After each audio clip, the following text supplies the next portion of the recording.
Hi friends, welcome to Indian recipes Tamil. நம்ம இன்றைக்கி ஈஸியான நல்ல டேஸ்டான வாயில் வச்சதும் கரையக்கூடிய பிரெட் புட்டிங் ரெசிபி தான் பார்க்க போகிறோம். ஃப்ரெண்ட்ஸ், நான் ஏற்கனவே ரவா புட்டிங் ரெசிபி அப்லோட் பண்ணியிருந்தேன். அதில் நிறைய நண்பர்கள் செய்து பார்த்துட்டு ரொம்ப நல்லா இருந்ததுன்னு சொல்லியிருந்தீங்க. சில நண்பர்கள் வந்து பிரெட் புட்டிங் அப்லோட் பண்ணுங்கன்னு கேட்டிருந்தீங்க. ஸோ உங்களுக்காக தான் இந்த ரெசிபி. இதுவும் ரவா புட்டிங் போலவே ரொம்ப ஈஸியாகவும் ரொம்ப டேஸ்டியாகவும் இருக்கும். ஸோ கண்டிப்பாக நீங்கள் இதையும் ட்ரை பண்ணி பாருங்கள். இந்த ரெசிபியை பிகினர்ஸ் கூட ரொம்ப ஈஸியாக பண்ணலாம். அவ்வளோத்துக்கு ஈஸியான ரெசிபி. முக்கியமாக குழந்தைங்கள்லேருந்து பெரியவங்க வரைக்கும் கேட்டு வாங்கி சாப்பிட்டுட்டே இருப்பாங்க. அவ்வளோ டேஸ்டியாகவும் இருக்கும். இப்போ வாங்க ஃப்ரெண்ட்ஸ், இந்த ரெசிபி எப்படி செய்கிறதுன்னு வீடியோக்குள்ளே போய் பார்க்கலாம். ஃபஸ்ட்டு இந்த ரெசிபி பண்ணுறதுக்கு ஒரு 6 பிரெட் எடுத்துக்கோங்க. பாருங்கள், இந்த மாதிரி நான் வந்து நார்மலாக கிடைக்கக்கூடிய மில்க் பிரெட்டு தான் எடுத்திருக்கேன். நீங்கள் இந்த ரெசிபியை கோதுமை பிரெட்டில் கூட பண்ணலாம். ஆனால் டேஸ்ட் வந்து கொஞ்சம் வித்தியாசப்படும். ஸோ இப்போ இந்த பிரெட்டுகளில் இருக்கக்கூடிய ஓரங்களையெல்லாம் கட் பண்ணிவிட்டு நம்ம இந்த நடுவில் இருக்கக்கூடிய ஒயிட் போர்ஷனை மட்டும் எடுத்துக்க போகிறோம். ஃப்ரெண்ட்ஸ், நீங்கள் இந்த ஓரங்களை வேஸ்ட்டு பண்ணாமல் லேசாக வந்து ஃபேன் காற்றுக்கு கீழே காய வச்சுட்டு ஒரு நாள் ஃபுல்லாக காய வச்சுருங்க. அதுக்கப்புறம் மிக்ஸி ஜாரில் போட்டு பொடிச்சு டப்பாவில் வந்து ஸ்டோர் பண்ணி வச்சுக்கிறலாம். நம்மளுக்கு பிரெட் க்ரம்ஸ் வந்து தேவையான போது யூஸ் பண்ணிக்கிறலாம். இப்போ பாருங்கள், இதே போல் மீதி இருக்க எல்லா பிரெட்லேயும் நான் ஓரங்களை கட் பண்ணிடுறேன். அவ்வளோதான் ஃப்ரெண்ட்ஸ், ஓரங்களெல்லாம் கட் பண்ணி நடு போர்ஷன் தயாராக இருக்குது. இப்போது இதையும் சின்ன சின்ன பீசஸாக நம்ம கட் பண்ணி எடுத்துக்கிறலாம். இது எல்லாத்தையுமே நம்ம மிக்ஸி ஜாரில் போட்டு நல்லா பொடி பண்ண போகிறோம். கொஞ்சம் கட்டிகள் இல்லாமல் பொடி பண்ணிக்கிறணும். அதுக்காக தான் இது போல் கட் பண்ணிவிட்டு நம்ம பொடி பண்ண போகிறோம். இது போல் நீங்கள் பிரெட்டு துண்டுகளை நல்லா கட் பண்ணிவிட்டு பொடி பண்ணும்போது கொஞ்சம் கூட கட்டிகள் இல்லாமல் நைஸான பவுடர் நம்மளுக்கு கிடைக்கும். இப்போ பாருங்கள், இது எல்லாத்தையும் மிக்ஸி ஜாரில் சேர்த்துருக்கேன். இதை வந்து பல்ஸ் மோடில் வச்சு ஒரு 30 செகண்ட் அடிச்சிங்கன்னா போதும், நல்ல பவுடர் ஆயிரும். பாருங்கள் ஃப்ரெண்ட்ஸ், இந்த மாதிரி. இது ஒரு ஓரமாக இருக்கட்டும். இப்போ ஒரு சின்ன மிக்சிங் பவுல் எடுத்துக்கோங்க. அதில் 1/4 கப் அளவு கார்ன்ஃப்ளவர் மாவு, அப்படி இல்லைன்னா கஸ்டர்ட் பவுடர் சேர்த்துக்கோங்க. நான் இன்றைக்கி கஸ்டர்ட் பவுடரில் தான் செய்ய போகிறேன். உங்ககிட்ட கஸ்டர்ட் பவுடர் இல்லைன்னா நீங்கள் தாராளமாக கார்ன்ஃப்ளவர் மாவு யூஸ் பண்ணி பண்ணலாம். இது கூட 1/2 கப் அளவு தண்ணி சேர்த்துட்டு ஒரு விஸ்கு வச்சு நல்லா கலந்துக்கோங்க. கட்டிகள் இல்லாத மாதிரி நல்லா கலந்து விடணும். நல்லா கலந்ததுக்கப்புறமா இதை ஒரு ஓரமாக வச்சுருங்க. அதுக்கப்புறமா ஒரு பேனில் 1/4 கப் அளவு சர்க்கரை சேர்த்துக்கோங்க. 1/4 கப்புக்கும் கொஞ்சம் கூட சேர்த்துக்கோங்க. ஒரு ஸ்பூன் அளவு அதிகமாக சேர்த்துருக்கேன்.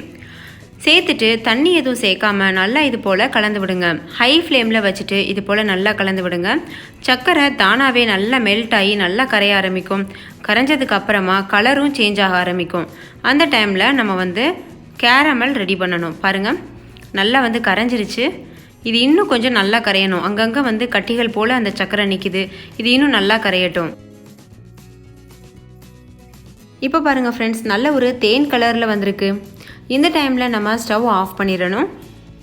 இந்த டைமில் நீங்கள் ரொம்ப வேகமாக செயல்படணும். ஏன்னா நீங்கள் ஸ்டவ் ஆஃப் பண்ணதும் இந்த சர்க்கரை பாகு வந்து ரொம்ப கெட்டியாக ஆரம்பிக்கும். அதுக்காக இப்போ இந்த சர்க்கரை பாகை நீங்கள் எந்த ட்ரேயில் புட்டிங் செய்ய போகிறீங்களோ அதே ட்ரேயில் ஊற்றிடுங்க.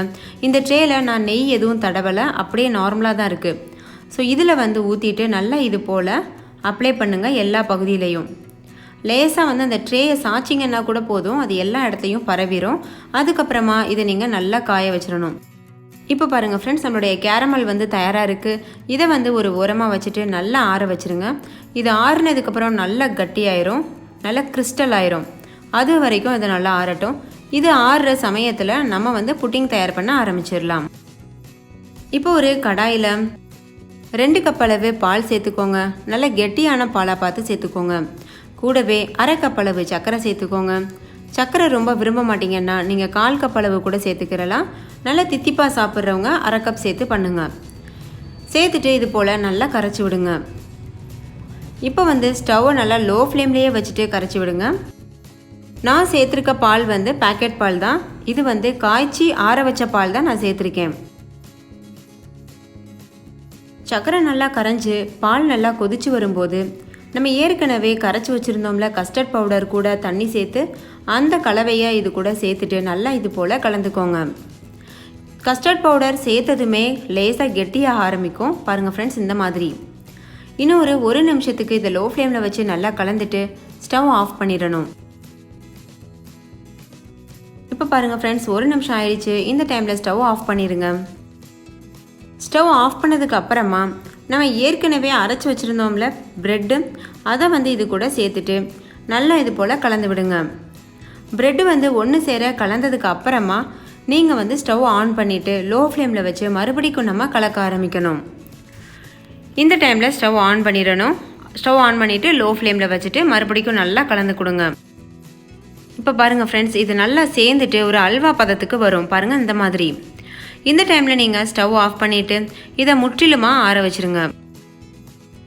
நல்லா ஆறுனதுக்கு அப்புறமா ஏற்கனவே நம்ம ஒரு ட்ரேயில் கேரமல் செஞ்சு வச்சோம்ல, அதில் இந்த கார்ன்ஃப்ளவர் அதுக்கப்புறம் வந்து பிரெட் கலவை இருக்குல்ல, அதை வந்து இது கூட சேர்த்துருங்க. நல்லா ஆறுனதுக்கு அப்புறம் தான் சேர்க்கணும் ஃப்ரெண்ட்ஸ், ஆறாமல் இருக்கும்போது சேர்த்துடக்கூடாது. சேர்த்துட்டு நல்லா இது போல் லெவல் படுத்திக்கோங்க. அதுக்கப்புறமா ஒரு பேனில் ஒரு கப் அளவு தண்ணி சேர்த்துக்கோங்க.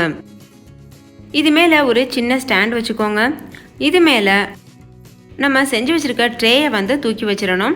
இப்போ இந்த தண்ணி நல்லா சூடாயிருச்சு. இந்த டைமில் ட்ரேயை தூக்கி உள்ளே வச்சுட்டு மூடி போட்டு மூடிடுங்க. இந்த ட்ரேயையும் மூடி போட்டு மூடணும், அதுக்கப்புறம் இந்த கடாயையும் மூடி போட்டு மூடணும்.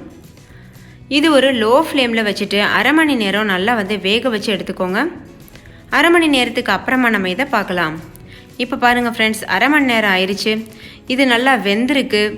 ஸோ இப்போ வந்து இதை நல்லா ஆற வச்சுருங்க ஃப்ரெண்ட்ஸ். ஆறுனதுக்கு அப்புறமா ஃப்ரிட்ஜில் தூக்கி வச்சுருங்க. ஃப்ரீசரில் இல்லை, ஃப்ரிட்ஜில் வச்சா போதும். ஒரு 20 நிமிஷத்துக்கு ஃப்ரிட்ஜில் வச்சுருங்க. நல்லா வந்து ஃப்ரிட்ஜில் இது டைட் ஆயிரும். அதுக்கப்புறம் இதை வெளியில் எடுத்துகிட்டு ஒரு பிளேட் வச்சு கவுத்தி இது போல் பிரட்டிடுங்க. பாருங்கள் இந்த மாதிரி செய்துட்டு இந்த ட்ரேயை லேசாக நீங்கள் வெளியில் தூக்குனீங்கன்னா போதும், அப்படியே அழகாக அது தனியாக வெளியில் வந்துடும். நீங்களே பாருங்கள். வாவ், எவ்வளோ சூப்பராக, பார்க்குறதுக்கே கலர்ஃபுல்லாக ஃபென்டாஸ்டிக்காக இருக்குது. டேஸ்ட்டும் ரொம்ப ரொம்ப அட்டகாசமாக ரொம்ப டிஃப்ரெண்ட்டாக இருந்தது. ஸோ கண்டிப்பாக நீங்கள் ட்ரை பண்ணி பார்க்கணும் ஃப்ரெண்ட்ஸ். இந்த ரெசிபி உண்மையாகவே வாயில் கரையிற அளவுக்கு நல்ல டேஸ்டியாக சுவையாக இருக்கும். ஸோ கண்டிப்பாக ட்ரை பண்ணி பாருங்கள். ஸோ ஃப்ரெண்ட்ஸ், இந்த ரெசிபி உங்களுக்கு பிடிச்சிருந்தா லைக் பண்ணுங்கள், உங்கள் ஃப்ரெண்ட்ஸ் கூட நிறைய ஷேர் பண்ணுங்கள். ஸோ அவங்கள பார்த்து பயன்பெறட்டும். இன்னொரு சூப்பரான ரெசிபியோட நான் உங்களை சந்திக்கிறேன். தேங்க்யூ, பாய்.